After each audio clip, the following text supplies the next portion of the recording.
Welcome back to the Timeless Library Podcast, where we explore literature one chapter at a time. Today we're diving into Chapter 6 of Dracula by Bram Stoker.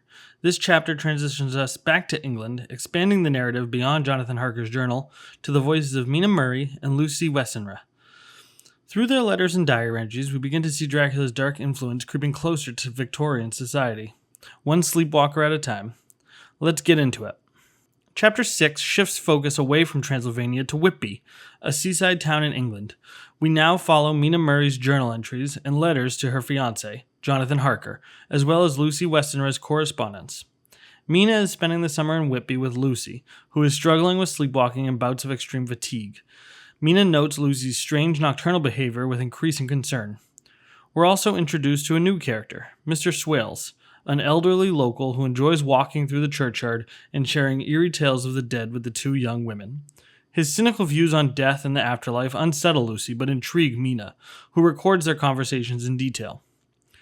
The chapter's atmosphere builds gradually. Lucy begins wandering at night, and Mina becomes worried for her safety, especially as Lucy seems to be drawn toward the churchyard cliff overlooking the sea. Though nothing explicitly supernatural happens yet, there's a creeping unease. Something is clearly not right.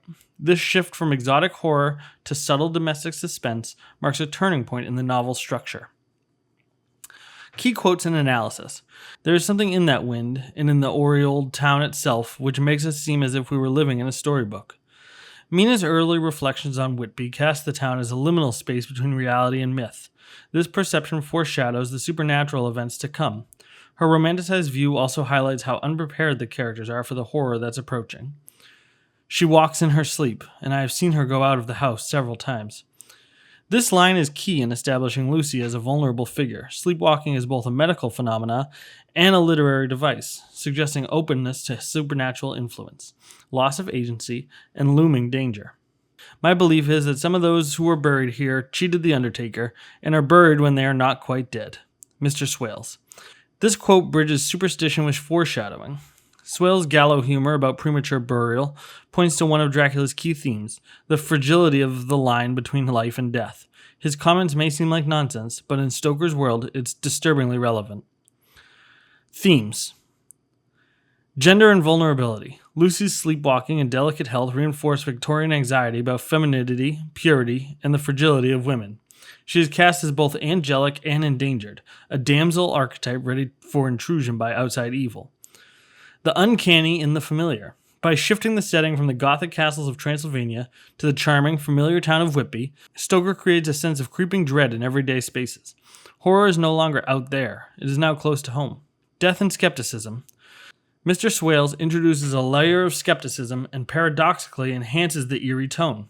His grim anecdotes mock traditional religious views of death, yet his comments unintentionally foreshadow the unnatural resurrections Dracula will bring. Chapter 6 quietly escalates the tension, bringing Dracula's shadow closer to England, while shifting narrative perspective to the woman at the story's heart.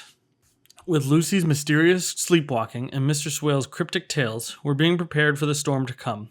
To hear the full audiobook of Dracula, including this chapter in full, head to our main feed for bonus content and early releases.